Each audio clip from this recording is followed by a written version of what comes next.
IMA committee for mental health കൺവീനറും Life Bridge suicide prevention centre ചെയർമാനും ഒപ്പം Kozhikode Chetana centre for neuro psychiatry and rehabilitation ഡയറക്ടറും ആയിട്ടുള്ള doctor PN Suresh കുമാറാണ് ഇന്ന് നമ്മളുടെ അതിഥി. വൈദ്യശാസ്ത്രത്തിൽ വ്യത്യസ്തമായ ശാഖകളുണ്ടായിരിക്കെ എന്തുകൊണ്ടാണ് ഡോക്ടർ സൈക്യാട്രി എന്ന ഒരു മേഖല തിരഞ്ഞെടുത്തത്? MBBS പഠിക്കുന്ന കാലത്ത് തന്നെ ഏകദേശം ഒരു മൂന്നാമത്തെ വർഷം MBBS സമയത്ത് തന്നെ അവിടെ എന്നെ പഠിപ്പിച്ചൊരു സൈക്യാട്രി പഠിപ്പിച്ചൊരു ഡോക്ടർ ഉണ്ടായിരുന്നു. ഇപ്പോഴും എനിക്ക് ഡോക്ടർ അരുൺ കിഷോറാണ്. ഞാൻ തൃശ്ശൂർ മെഡിക്കൽ കോളേജിലാണ് പഠിച്ചത്. അപ്പം ഡോക്ടർ അരുൺ കിഷോർ സൈക്യാട്രി പഠിപ്പിക്കുന്ന ആ ഒരു ക്ലാസ് 2-3 ക്ലാസ്സുകൾ എനിക്കത് വളരെ എൻ്റെ മനസ്സിൽ സ്ട്രൈക്കിംഗ് ആയി പോയതാണ്. അപ്പോഴാണ് ഞാൻ ഈ മനുഷ്യ മനസ്സിൻ്റെ ഒരു സങ്കീർണതകളെക്കുറിച്ചും അതിലെ പല കാര്യങ്ങളെക്കുറിച്ചും നമുക്ക് അറിയാത്ത കുറേ മേഖലകളും നമുക്കറിയുന്ന ചില മേഖലകളും അതിൻ്റെ സങ്കീർണതകളെക്കുറിച്ചൊക്കെ ഞാൻ ഡോക്ടറായിട്ട് വളരെ പേഴ്സണലായിട്ടൊക്കെ സംസാരിക്കുകയൊക്കെ ഉണ്ടായി. അപ്പോൾ അന്ന് എനിക്ക് തോന്നി ഇതൊരു സൈക്യാട്രി കുഴപ്പമില്ലാത്ത നമുക്ക് പറ്റുന്നൊരു സബ്ജക്റ്റാണ് എന്നുള്ളത് തോന്നി.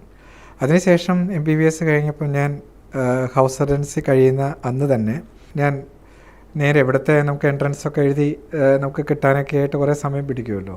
അപ്പോൾ ഞാൻ ഡോക്ടർ മനോജ് എന്ന് പറയുന്നൊരു സൈക്യാട്രിസ്റ്റ് കൂടിയുണ്ട്. അപ്പം അദ്ദേഹം വെല്ലൂരിൽ അന്ന് സൈക്യാട്രി അസിസ്റ്റൻറ്റ് പ്രൊഫസറായിട്ട് വർക്ക് ചെയ്യുന്നൊരു സമയമാണ്.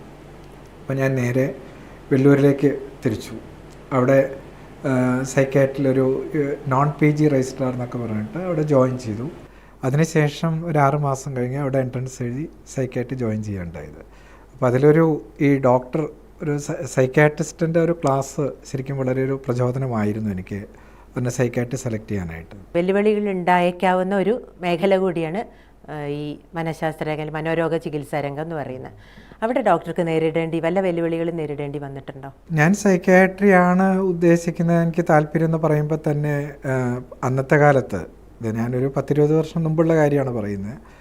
അപ്പം ഈ സൈക്യാട്രിയൊക്കെ ആരെങ്കിലും പോകുമോ എന്നുള്ളൊരു സംസാരം അതിനെക്കുറിച്ചിട്ടുള്ളൊരു കളിയാക്കലൊക്കെ പണ്ടും നമുക്കുണ്ടായിരുന്നു.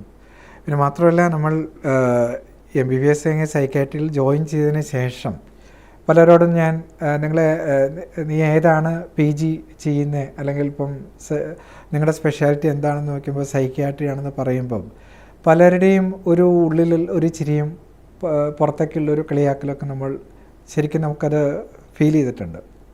അപ്പം വേറെ സബ്ജക്റ്റൊന്നും കിട്ടിയില്ല, ഇത് മാത്രം എടുക്കാൻ കിട്ടിയുള്ളൂ എന്നുള്ള രീതിയിലുള്ള സംസാരം അത് തീർച്ചയായിട്ടും നമ്മൾ അനുഭവിച്ചിട്ടുണ്ട്. പക്ഷേ എന്നെ സംബന്ധിച്ചിടത്തോളം എനിക്കിഷ്ടപ്പെട്ട സബ്ജക്റ്റ് സൈക്യാട്രിയാണ്. മനസ്സുകൊണ്ട് നമുക്ക് വളരെ താല്പര്യമുള്ളൊരു സബ്ജക്റ്റാണ്. എനിക്ക് സൈക്യാട്രി എടുത്തു കഴിഞ്ഞാൽ പലതും നമ്മളാൽ ചെയ്യാൻ പറ്റുന്നൊരു ഫീൽഡാണെന്നുള്ളത് തോന്നിയോണ്ട് ഞാൻ എടുത്തു. പക്ഷേ ഈ വെല്ലുവിളി എന്ന് പറഞ്ഞാൽ സൈക്യാട്രി എത്ര മോശമായിട്ടുള്ള സബ്ജക്റ്റായിട്ടൊക്കെ അറിയപ്പെട്ടിരുന്ന ഒരു സംഭവമാണ്. ഞാൻ 10-20 വർഷം മുമ്പുള്ള കാര്യമാണ് പറയുന്നത്. അന്ന് ആർക്കും ഒന്നും കിട്ടാത്തൊരു PG കിട്ടാത്തൊരു സ്ഥിതി വരുമ്പം അവസാനം സൈക്യാട്രി പോയിട്ടെടുക്കുക എന്നുള്ളൊരു ഇതായിരുന്നു അന്നെല്ലാം. പക്ഷേ ഇന്നിപ്പോൾ അതെല്ലാം കാലങ്ങളെല്ലാം മാറിക്കഴിഞ്ഞു.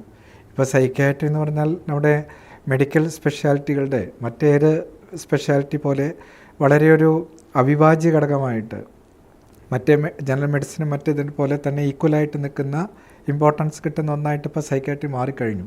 വളരെ വളരെ പോസിറ്റീവായിട്ടുള്ള മാറ്റം ഇപ്പോൾ അതിൽ സംഭവിച്ചിട്ടുണ്ട്. അന്ന് സൈക്യാട്രിയിൽ നമ്മൾ ജോയിൻ ചെയ്യുമ്പം ഉണ്ടായിരുന്ന അന്നത്തെ കണ്ടുപിടുത്തങ്ങളും ഗവേഷണങ്ങളും ഒക്കെ അന്നത്തേക്കാൾ ഇപ്പോൾ വളരെ വളരെ ഡെവലപ്പ് ചെയ്തല്ലോ. മെഡിസിൻസ് പുതിയതായിട്ട് ഡെവലപ്പ് ചെയ്തു.